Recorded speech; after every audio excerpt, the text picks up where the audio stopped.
Welcome to my channel. Let me ask you something. Do you remember Nokia? That strong little phone that never broke?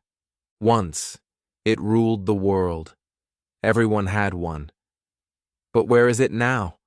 How did the king of mobile phones lose everything? Was it just bad luck? Or something much deeper? Stick around because the real story of Nokia's fall is full of surprises, mistakes, pride, missed chances, and secrets you've never heard. And yes, this story will not only teach you about Nokia, but also improve your English step by step. Chapter 1. Once upon a time, the rise of a giant. Let's go back to the early 2000s. If you were walking down a street anywhere in the world, India, Nigeria, Europe, or the USA, there was a big chance that someone nearby was holding a Nokia phone. It could be the classic Nokia 3310, the one people still talk about today. It was small, strong, and had that fun game called Snake. Back then, Nokia was not just a phone company. It was a part of everyday life. The ringtone was everywhere, and people trusted it. Why? Because Nokia phones were reliable, easy to use, and almost impossible to break. You could drop it, and the floor would break, not the phone. That's how people joked about it. But let's not forget, behind that joke, there was serious technology and leadership. Nokia was a company from Finland, a small country in Europe. But this small country had built a giant. By 2003, Nokia sold more phones than any other company in the world. In fact, 1 out of every 3 phones sold globally was a Nokia. That's huge. They were not just leading, they were dominating. So how did Nokia do it? Well, Nokia had some big advantages. First, they were one of the first companies to really focus on mobile communication. While other companies were still thinking about landline phones or computers, Nokia saw the future in mobile phones. And they didn't wait. They started investing in new technology, mobile networks, and handset designs way before most of their competitors. They also had a very smart business strategy. Nokia didn't just make phones, they controlled many parts of the mobile phone process. From software to hardware, from batteries to user interfaces, they made sure everything worked smoothly. And most importantly, they made phones for everyone. Rich, poor, young, old, it didn't matter. If you wanted a basic phone or a fancy one with a camera and color screen, Nokia had it. Another key part of Nokia's rise was their global mindset. They didn't just focus on Europe. They went to Asia, Africa, and South America, offering phones that were affordable but high in quality. In many developing countries, Nokia was the first phone people ever used. And once people used Nokia, they stayed with it. Also, let's not forget one more thing: battery life. Today, we charge our phones every night. But back then, a Nokia phone could last for days, even a week on one charge. That was a big reason people loved it. In places where electricity wasn't always available, Nokia was a lifesaver. Now imagine being in a world where the smartphone wasn't common yet. There were no iPhones, no Androids. The idea of a touchscreen was like science fiction. At that time, Nokia was already ahead. They had phones with internet, email, even cameras. In fact, in 2005, they released the Nokia N series, phones with music, video, and web browsing. They were like mini computers, long before the iPhone came. So with all this success, you might think, Nokia was unstoppable, right? But here is where the story takes a strange turn. Because being at the top can be dangerous. It can make a company slow, comfortable, even a little blind. When you are winning, you might stop listening. You might think your way is the best way, forever. And that's where the seeds of Nokia's fall were planted. Even during their best years, some people inside the company were already warning, the world is changing. We must change too. But not everyone listened. After all, why fix something that isn't broken? The answer is simple. Because technology never sleeps. And in the tech world, if you don't change fast, you fall fast. At this point, you might be asking, if Nokia was doing everything right, building great phones, selling around the world and making money, how did they fall? Well, that's the big question. And to answer it, we have to look at the warning signs that came next. Signs Nokia didn't take seriously enough. So don't go anywhere, because in the next chapter we'll talk about the big mistakes, missed opportunities, and a phone that changed the world forever, the iPhone. Chapter 2. Warning Signs, the Missed Opportunities. By the mid-2000s, Nokia was still the king of phones. People loved the brand. It was trusted, strong, and available almost everywhere.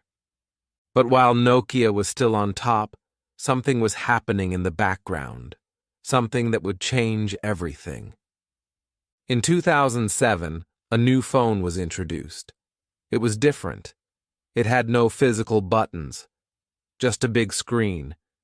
People could touch the screen and move things around with their fingers. It looked more like a small computer than a phone.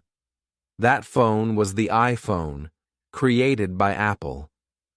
At first, Nokia didn't worry. In fact, some people inside Nokia laughed.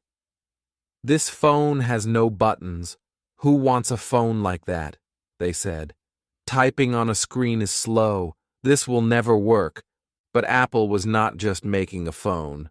They were creating a new experience, a new way of thinking about phones. The iPhone had a touchscreen, a smooth interface, and something very important, apps.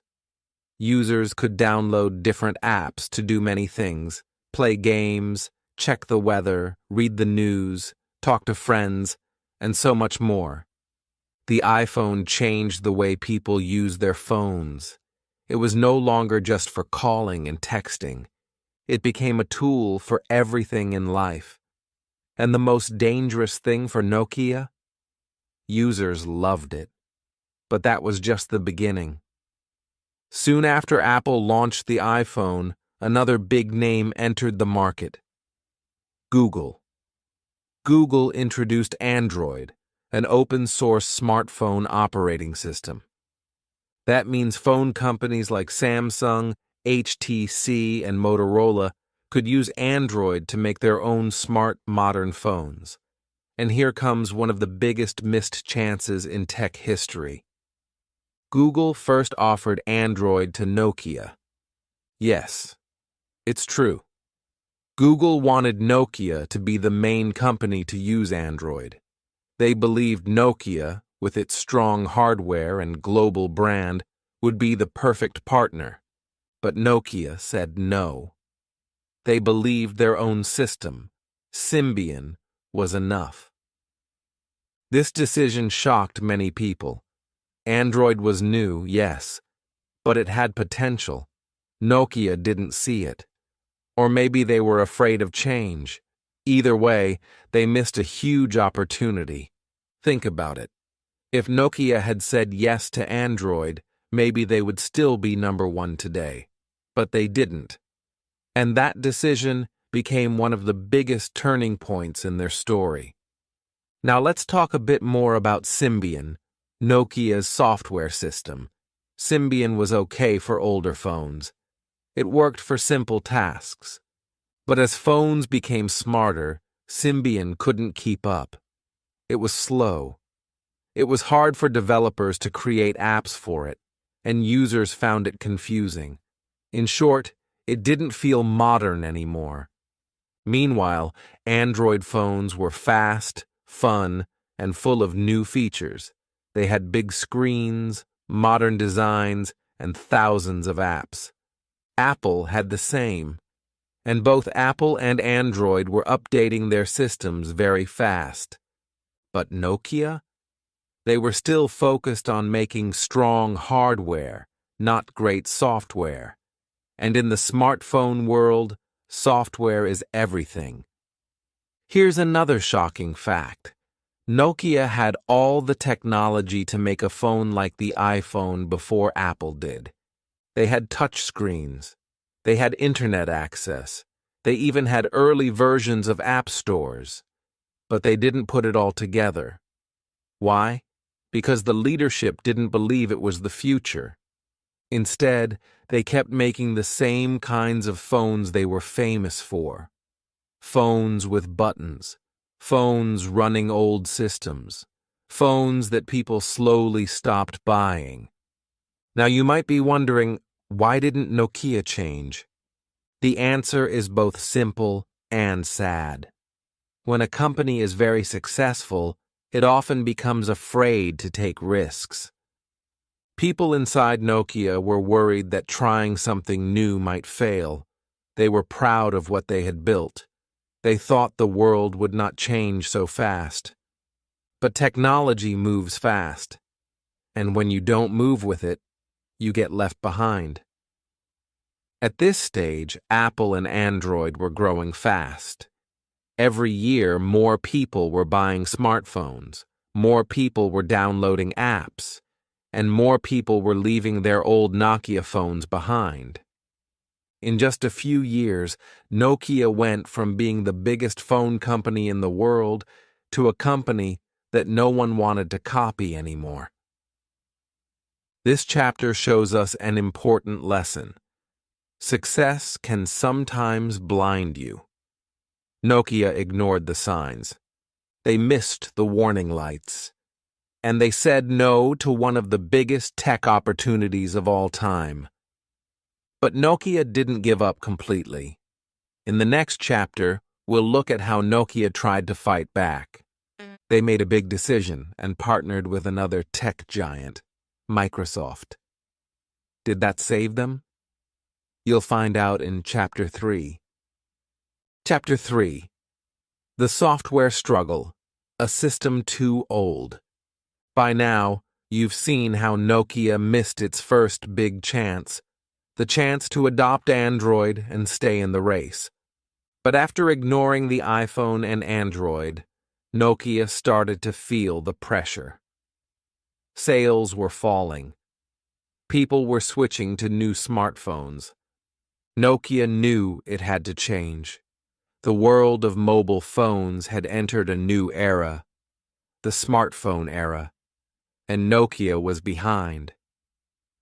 But the biggest problem wasn't the look or shape of the phone. Nokia was still good at making strong, beautiful phones.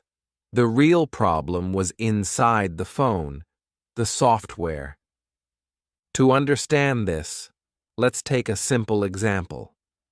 Imagine your phone is like a human body. The outside, the screen, the buttons, the camera, that's the body. But the software? That's the brain. It tells the phone what to do. It makes everything work together. Now here's the problem. Nokia's brain, called Symbian, was getting old. It was built for simple phones. Phones with buttons, small screens, and basic features. But now, users wanted more. They wanted fast touchscreens. They wanted to download apps. They wanted smooth browsing and easy-to-use cameras. And Symbian just couldn't do that well. Let me give you a real-life moment.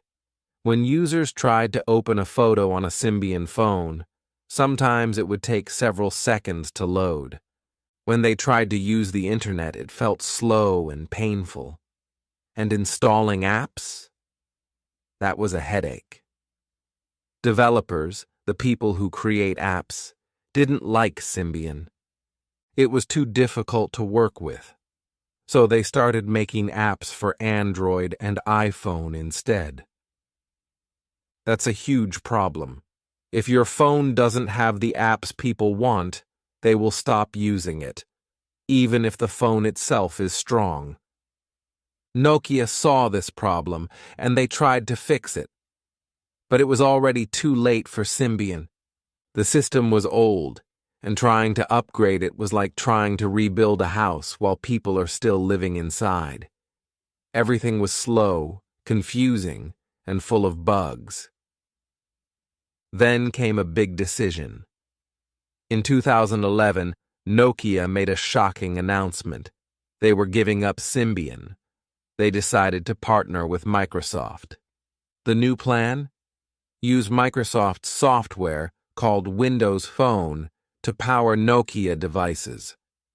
Now this sounds like a smart move. Microsoft was a big name. Their software was clean, modern, and simple. Nokia phones would now come with the Windows Phone operating system with live tiles, colorful displays, and new apps. But there was one big problem: the timing. By 2011, users were already deeply connected to Android and iOS. These systems had millions of users, millions of apps, and loyal fans. Switching to a new system was risky, not just for Nokia, but for customers too. Imagine switching to a phone where your favorite apps aren't available. That's what happened to many people who tried Nokia's Windows phones. And for developers, Windows Phone was still a small market. Most of them didn't want to build apps for it. So Nokia was again in the same position. Great hardware, but weak software. Also, there was a confusion in identity. Nokia phones with Windows software didn't feel like real Nokia phones anymore. They didn't have the classic Nokia look and feel. They didn't have the Nokia apps or interface. And slowly, the Nokia brand started to disappear in people's minds. Here's something interesting. Nokia didn't just make phones. They were once pioneers of mobile internet. They had smart ideas long before the iPhone, but they couldn't connect the dots. They didn't bring their ideas together at the right time. And timing, in technology, is everything. So even though the partnership with Microsoft was a bold move, it wasn't enough. Nokia was now running with a heavy backpack, while Apple and Android were flying forward. Customers were confused. Developers weren't interested. And slowly, the trust in Nokia began to fade. It's important to stop and think here. Nokia had the power, the people, and the experience. But they were stuck with the wrong software for too long. And when they finally changed, it was too late. This part of Nokia's story teaches us something powerful. In the modern world, having great hardware is not enough. What matters most is the experience, how smooth, fast, and easy your product feels to the user. And Nokia, sadly, didn't give that experience anymore. In the next chapter, we'll look inside Nokia's company, and things get even more surprising. Because behind the scenes, people were arguing, confused, and divided. Nokia didn't just lose because of software. They lost because of what was happening inside the company itself. Stick around. You're about to see how even a strong company can break from the inside. Chapter 4. Internal confusion. Too many voices, no clear direction. So far, we've talked about Nokia's slow reaction to the smartphone revolution, its outdated software, and how it missed its chance with Android. But to truly understand why Nokia failed, we have to go even deeper, inside the company. From the outside, Nokia looked like a tech giant, a successful company with good phones and global sales. But inside, things were not working well. There was something very wrong with the way Nokia was being run. Let's imagine Nokia as a big ship. In the ocean, the ship looks strong. But inside the ship, the people steering it are all arguing. One wants to go left. One wants to go right. Another one wants to stop completely. What happens then? The ship gets stuck. Or worse, it crashes. This is what happened inside Nokia. The company had too many voices, and no one clear direction. At the top, there were many managers and executives. Smart people, no doubt, but with different ideas. Some believed in Symbian, others wanted to try Android. A few supported the Windows Phone idea. Some didn't want to change anything at all. So instead of acting quickly, Nokia spent months, even years, just discussing, meetings, and more meetings, but very few clear decisions. And while they were talking, Apple and Android were building. They were growing. They were winning. Inside Nokia, people were also afraid to speak up. A report later showed that many employees at Nokia knew the company was falling behind. They knew Symbian was weak. They knew the world was changing. But they didn't feel safe to say it. They were scared their opinions might be ignored, or worse, punished. This kind of fear is very dangerous in a company. When workers are afraid to tell the truth, mistakes are not fixed. Problems grow. And in Nokia's case, that fear led to silence, and silence led to failure. Also, Nokia had become a slow company. In the past, it was fast and bold. But now, every new idea took months to approve. Products were delayed. Changes were small and careful, not bold and exciting. The world of technology moves fast. If your company is slow, you fall behind. And then came one of the biggest internal decisions: Nokia's CEO change. In 2010, a man named Stephen Elop became the new CEO of Nokia. He was from Microsoft, and not long after he joined, he made a very famous speech, the Burning Platform Memo. In that speech, he compared Nokia to a man standing on a burning oil platform in the ocean. The man had to choose stay and burn, or jump into the freezing water and try to survive. Elop said Nokia was in the same situation. He told the company it had to jump, take a bold step, and change completely. This speech shocked people. It was honest, it was emotional, and it was true. But here's where things get complicated. After that memo, Elop made the decision to partner with Microsoft and use the Windows Phone system. Some people supported it, but many inside Nokia disagreed. They felt Nokia should have chosen Android instead, just like Samsung, HTC, and others. The company became divided again. Some workers felt hopeful, others felt confused, and once again, Nokia moved forward, but without full confidence. This kind of half-hearted movement, not fully sure, not fully united, is dangerous in any business. And one more thing, changing a company's culture is very hard.